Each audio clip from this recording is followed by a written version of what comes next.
Elle traitait son mari si mal, le négligeait sur tous les fronts, et croyez-moi, c'était tellement grave qu'elle a fini par lui dire « va prendre du bon temps ailleurs ». Et elle était on ne peut plus sérieuse en lui proposant d'ouvrir leur mariage. Et devinez quoi? Il l'a fait.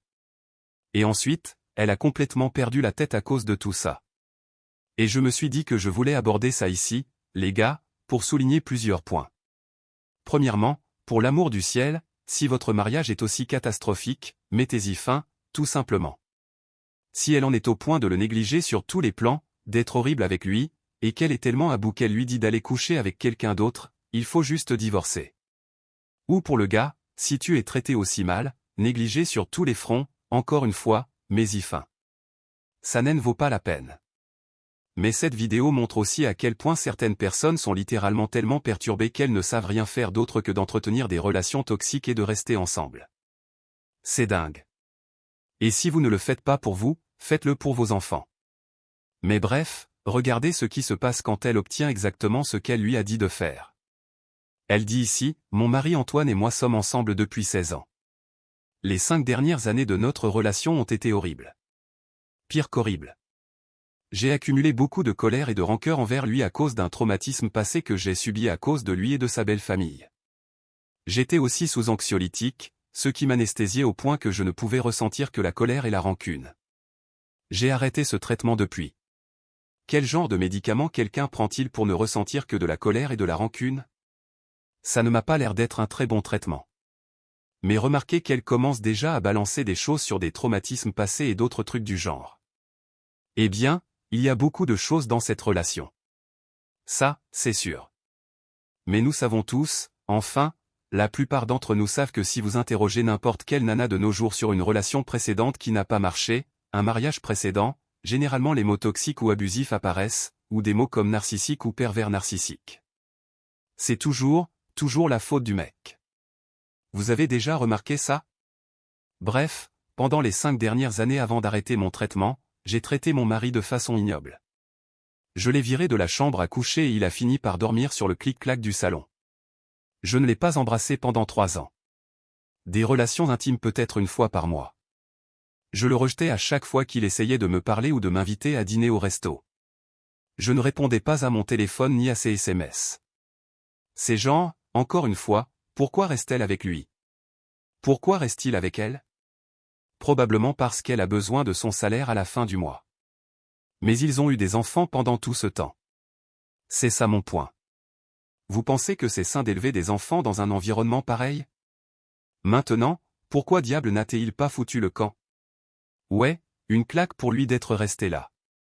Pourtant, il y avait des moments où nous étions dans la même maison, mais je ne le voyais pas ou ne lui parlais pas pendant des jours.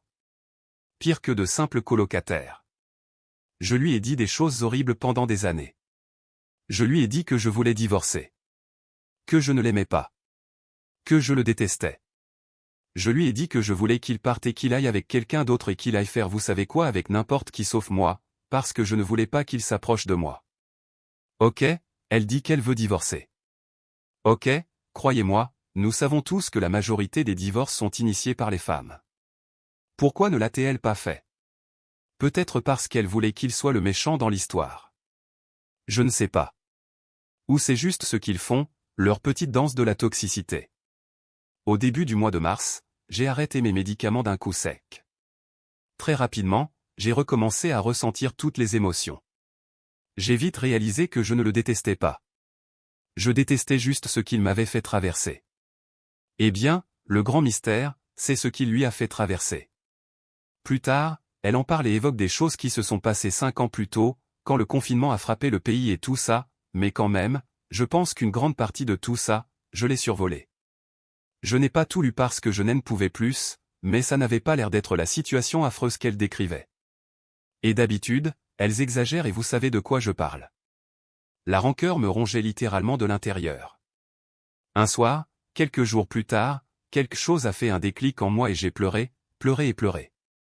Je suis allé le voir et je lui ai dit à quel point j'avais ressenti de la rancune pendant des années et comment le traumatisme du passé n'avait jamais été abordé ni guéri, ce qui m'avait poussé à le repousser plus facilement.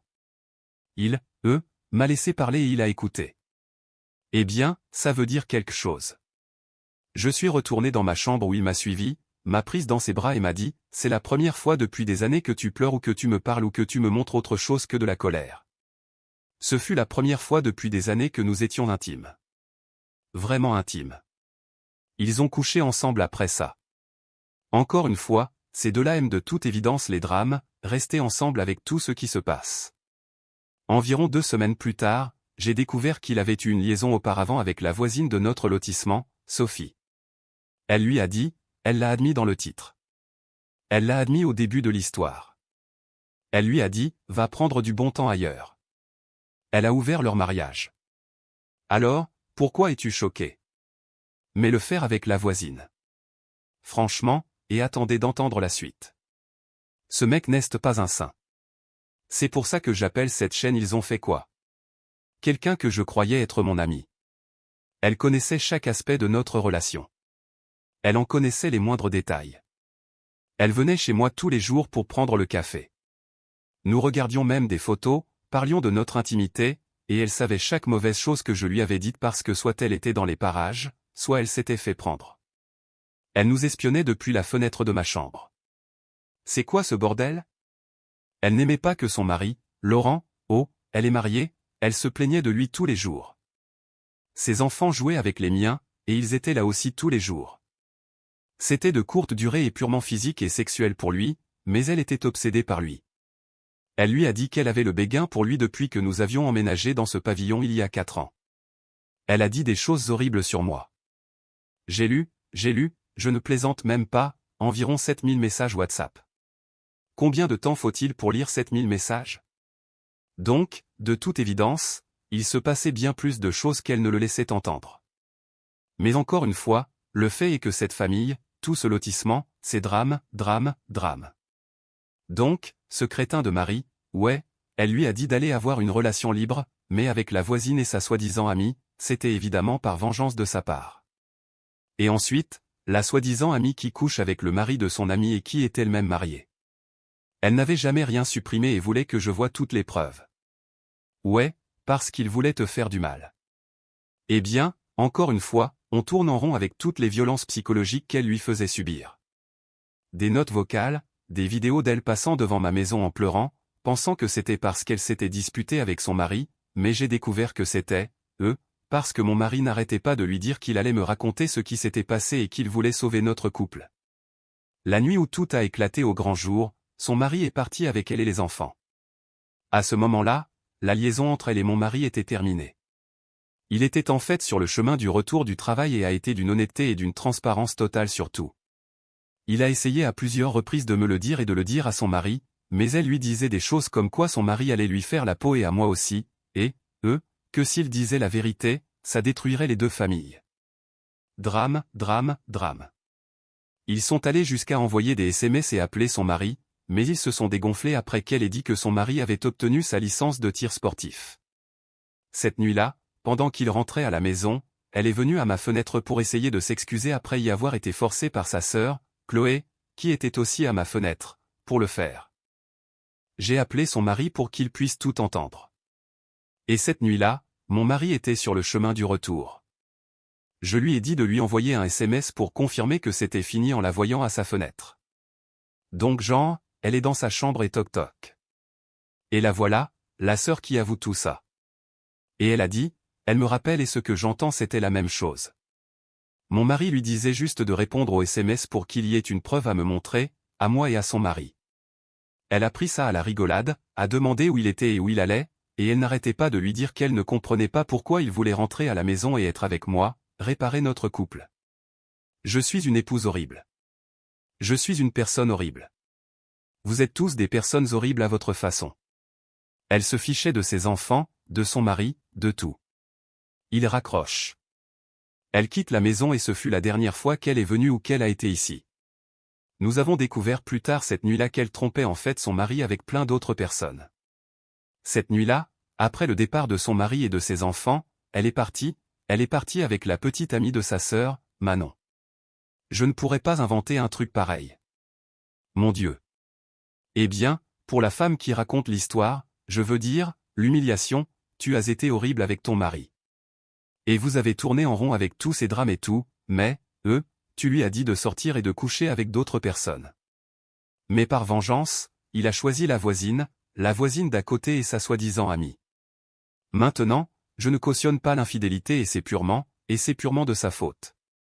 Ce que je dis, c'est que j'ai rendu les choses faciles à cause de la façon dont je l'ai traité et de ce que je lui ai dit. Je lui disais à un moment donné tous les jours d'aller avec quelqu'un d'autre. Que je m'en fichais. Alors, dire qu'à ce stade, notre relation était déjà terminée, c'était probablement le cas. Tu lui as dit pendant des années d'aller coucher avec quelqu'un d'autre. Tu le traitais horriblement. Maintenant, il aurait dû divorcer. Mais maintenant tu dis que c'est purement de sa faute. Je l'aurais fait s'il n'avait pas couché avec la voisine, ce qui était stupide, et avec sa soi-disant amie, encore une fois, stupide. S'il avait juste trouvé quelqu'un d'autre qui le traitait comme un être humain et tout ça, même si je pense qu'il aurait dû divorcer, ça aurait été une toute autre histoire. Mais ça montre qu'ils sont tous perturbés ici. Mais mon Dieu, ne faites pas le méchant pour, vous savez, avoir fait ce que vous avez dit, vous savez. Mon Dieu, je peux comprendre pourquoi elle a un problème avec la voisine et la femme et son amie. Maintenant, avec tout ça, je me sens toujours trahi. Et ce que lui ressent, alors? Et je ne sais pas si c'est même valide compte tenu des choses que je lui ai dites. Il a été plein de remords. Il se sent tellement coupable. Nous avons suivi une thérapie individuelle et venons de commencer une thérapie de couple. Non, vous devriez chercher des avocats spécialisés en divorce et mettre fin à ça une bonne fois pour toutes. Ouais, tout ça a l'air bien beau. Oh, ils se font aider. N'importe qui de normal devrait se faire aider, mais non, c'est au-delà de toute réparation. Vous retournez dans le même gouffre. Ces deux personnes aiment les drames et l'agitation. Ils ne savent probablement pas ce que c'est que de ne pas être dans les drames et l'agitation, les drames et l'agitation sont leurs normes. Notre histoire n'est pas une banale histoire d'infidélité toute blanche ou toute noire. Il y a eu beaucoup de traumatismes avant que quoi que ce soit n'arrive. Sans déconner. Nous essayons juste de naviguer à travers tout ça maintenant. Je ne suis pas sûr de trouver quelqu'un d'autre dans le même bateau, je cherche juste des conseils. Mon Dieu. Eh bien, elle voulait des conseils. Les voici. Vous deux, manifestement, vous adorez les drames et l'agitation. Je viens de dire que vous devriez honnêtement divorcer. Si vous ne divorcez pas l'un pour l'autre, faites-le pour les enfants. Vous imaginez être des enfants? Je crois avoir vu dans la section des commentaires à l'époque où ça se passait que les enfants étaient en maternelle et au CP ou un truc du genre. Même s'il avait 8 et 12 ans ou peu importe, ça va traumatiser les enfants. Mais les gars, je vous l'ai dit plein de fois, quand ça devient aussi grave, arrêtez tout. Ces relations libres, ces mariages ouverts, c'est une idée terrible. Et rester dans une situation pareille, c'est terrible. Maintenant, toute la section des commentaires est pleine de choses. Et elle parle d'autres détails. J'ai pensé que ce serait sympa de les lire rapidement. Quelqu'un lui dit, tu as maltraité ton mari pendant des années. Il n'a fait que ce que tu lui as dit de faire à plusieurs reprises. Merci. Tu as ouvert la relation, donc je ne pense pas qu'il devrait considérer ça comme une tromperie. Vous avez tous les deux besoin d'une thérapie, et c'est génial que vous ayez décidé d'en faire une. Ouais, c'est bien beau, mais il devrait quand même divorcer. Maintenant, elle ne lui a pas dit d'aller coucher avec la voisine et son amie. Elle répond, je suis tellement contente que tu aies dit ça aussi crûment parce que je ressens la même chose. Au fond de moi, je le sais. Une chose que mon mari m'a dite, c'est que pendant des années, je m'en fichais que tu le dises parce que tu étais toujours là. Mais plus je l'entendais, plus j'ai commencé à y croire. Que tu ne voulais pas de moi et que tu voulais vraiment que je sois avec quelqu'un d'autre. Je connais mes torts. La thérapie a aidé. Je sais que le traumatisme que je ressens n'est rien comparé au traumatisme que je lui ai fait subir. Je suis juste heureuse qu'il soit là et qu'on puisse se réconcilier. Je lui ai demandé pourquoi il n'était pas simplement parti et n'avait pas demandé le divorce en premier et il a dit qu'il ne pouvait pas. Même après avoir été avec elle, il n'a jamais voulu partir. Il m'aime et ne voulait que moi, mais il ne pouvait pas m'avoir. À cause de moi, j'ai tout mis en péril et je me suis auto-saboté. Ouais, beaucoup d'auto-sabotage. C'est ce que font certaines de ces personnes. C'est pour ça que je dis, les gars, n'essayez pas non plus de jouer les chevaliers blancs. Les chevaliers blancs se font massacrer par le dragon. Ces nanas sont tellement perturbées. Tout ce qu'elles connaissent, c'est le chaos. Et si vous pensez que vous essayez de les sauver, bonne chance. Mais de temps en temps, des filles comme ça, dont tout ce qu'elles connaissent c'est le chaos, prétendront qu'elles ne veulent pas de chaos ou de drame ou d'agitation et elles trouveront quelqu'un pour venir les sauver et voilà ce qui arrive. Un autre gars dit, ouais, je ne considérerais pas ça comme une tromperie. Que pouvait-il faire d'autre si tu étais si méchante et en colère contre lui? Eh bien, je ne sais pas divorcer. Je n'arrive pas à croire qu'il soit resté et qu'ils veuillent, eux, se réconcilier. Moi, j'aurais fui il y a des années. Tu as de la chance qu'il t'aime vraiment. Je ne peux pas imaginer la douleur qu'il a dû endurer. Et elle répond, je peux être honnête et dire que je n'arrive pas à croire qu'il soit resté toutes ces années non plus. Je n'arrive pas à croire qu'il soit encore là. Nous sommes ensemble depuis nos années collège et nous en avons bavé, mais je sais que je lui ai causé beaucoup de douleur. J'ai beaucoup de chance. Je suis juste fatigué de tout gâcher. Eh bien, je suis un peu choqué qu'elle admette qu'elle fait beaucoup d'erreurs. Un autre gars demande, l'as-tu déjà trompé? Ah, c'est une grande question que je me posais ici. Tu l'as négligé émotionnellement et maltraité mentalement pendant des années. Il est victime de violences conjugales personnellement à cause de mes convictions sur le mariage. Je vois toujours ça comme une infidélité car nous prenons nos vœux au sérieux. Il aurait dû divorcer honnêtement. Tout le monde dit ça. Dieu merci. Il a accepté le mariage libre lui disant d'être avec une autre femme. Il n'y a qu'une seule façon pour que le mariage fonctionne, et c'est que tu fasses l'effort de lui montrer que tu as changé. Que tu vis, l'aimes, et que tu le respectes. Tu ne l'as pas fait depuis des années. Tu l'as maltraité pendant des années. Ça va prendre du temps. Elle ne va pas changer. Elle peut avoir tous les grands espoirs du monde et le penser sur le moment et aller en thérapie. Programmée pour le chaos. Et elle dit, merci pour ton commentaire. J'avais besoin de l'entendre. Je ne l'ai jamais trompé, mais je l'ai repoussé constamment. Oh. Ces médicaments, ce traitement supprimaient-ils les pulsions et le besoin d'amour? J'ai beaucoup de mal à y croire que ce soit physiquement, émotionnellement, sexuellement. Et je lui ai dit des choses très blessantes. Je peux honnêtement dire que j'étais dans un mode autodestructeur. J'étais blessé, alors je voulais le blesser. J'ai utilisé ma rancœur envers des situations passées que j'ai dû gérer et avec lui et sa famille, et elles n'ont jamais été résolues ou guéries pour justifier la façon dont je les traitais. Je ne savais pas à quel point c'était grave jusqu'à ce que j'arrête mes médicaments et que je cherche une thérapie. J'ai rendu notre relation toxique. Je ne savais pas à quel point c'était toxique jusqu'à ce que je touche le fond. Je lui accorde ça.